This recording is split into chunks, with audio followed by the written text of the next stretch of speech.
October 9th. Last night we obtained more ingredients for the master's spell. As we paused on a corner in Soho, the great detective and his companion came out of the fog and approached us. "Good evening," he said. "Good evening," Jack replied. "Would you happen to have a light?" Jack produced a package of wax vestas and passed it to him. Both men maintained eye contact as he lit his pipe. "Lots of patrolmen about?" "Yes."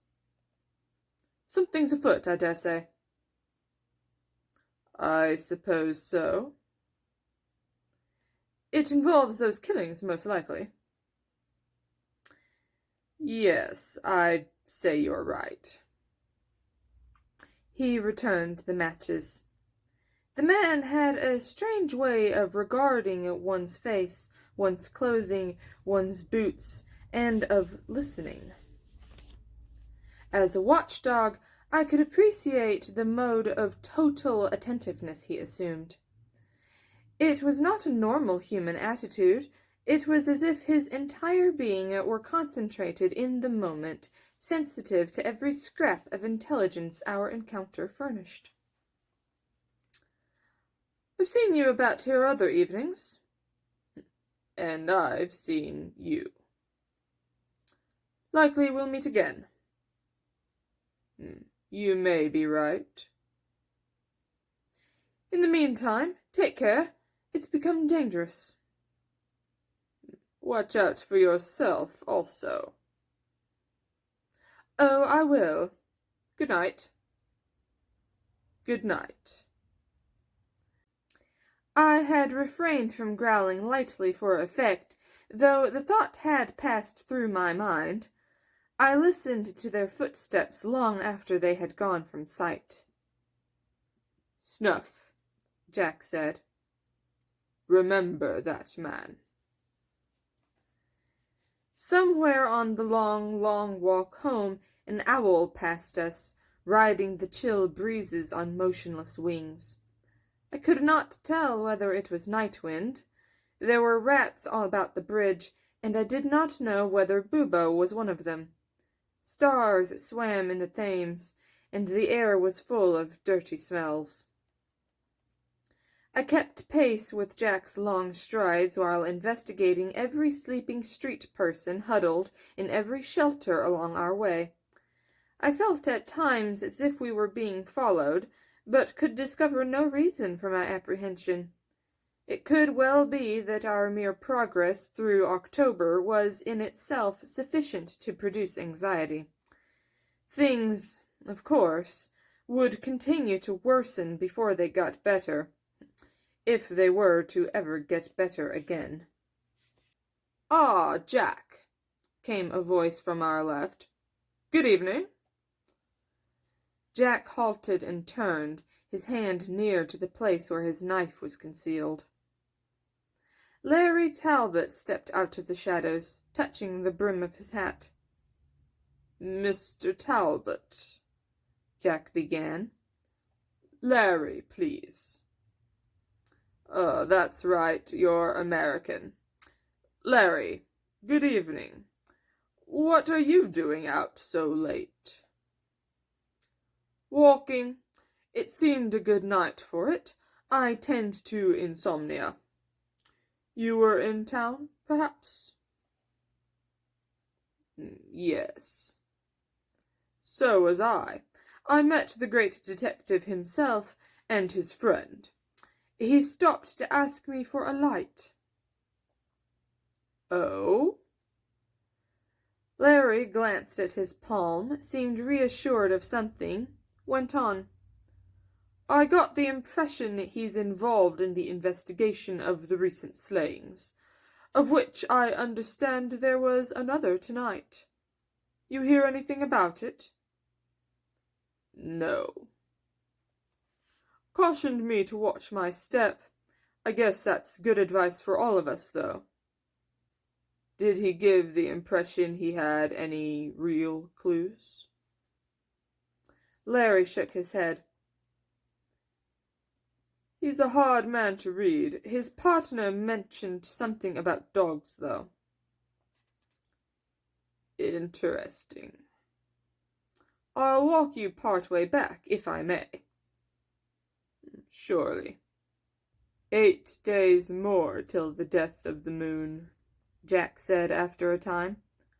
Are you a moon watcher, Larry? Yes, very much so, came the reply. I'd guessed that. We walked for a long while in silence, Larry's stride matching Jack's own. Are you acquainted with the one called the Count? Larry asked suddenly. Jack was silent for several paces, then said slowly, I've heard of him, but I've never had the pleasure. Well, he's come to town, Larry said. He and I go a long way back. I can always tell when he's about. Opener, I'd guess. Jack was silent again. In my mind, I revisited yesterday afternoon, when Graymalk and I had made our way along the route Bubo had showed me. She ventured into the crypt while I waited above. She was down there a long while, silent as a cat, before she repaired topside. Yes, the rat was right. There's a rather handsome-looking coffin down there, up on a pair of trestles, and an open trunk containing changes of clothes and some personal items. No mirror? No mirror, and Needles hung himself amid the roof overhead. I guess Bubo traded fair, I said. Never trust a rat. You said he'd sneaked into your house and was snooping around. Supposing that was his real reason for being there, and he only offered to trade information to cover it over when you caught him. I'd thought of that, I said, but I heard him come in, and I know just where he was. All he got to see was the things in the mirror. Things in the mirror? Yes. Don't you have any? Afraid not. What do they do? Slither. Oh. Come on, I'll show you. You sure it's all right? Yes. Later, she placed a paw against its reflection as she stared. You're right. They slither. Change colors, too, when they get excited. Where did you get them? Deserted village in India. Everybody had died of the plague or run away from it. They must have a use. Yes, they're sticky.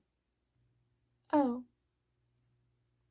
I walked her back to Jill's, where she said, I can't invite you in or show you any of our things, I'm afraid. That's okay. Will you be prowling tonight? I have to go into town. Good luck. Thanks. Jack and I parted from Larry at the crossroads near his place and headed west toward our own. When we came into the yard, I smelled owl and saw Nightwind perched in the same tree Quicklime had visited. I growled a good evening, but he did not return it. I rushed inside first, in the event he was a lookout, but there was no one there, and there were no odors of intruders. And everything was as it should be. Just simple spying, then. When there's nothing else to do, we watch each other. Jack went off to deal with his acquisition. I did dog nappery in the parlor.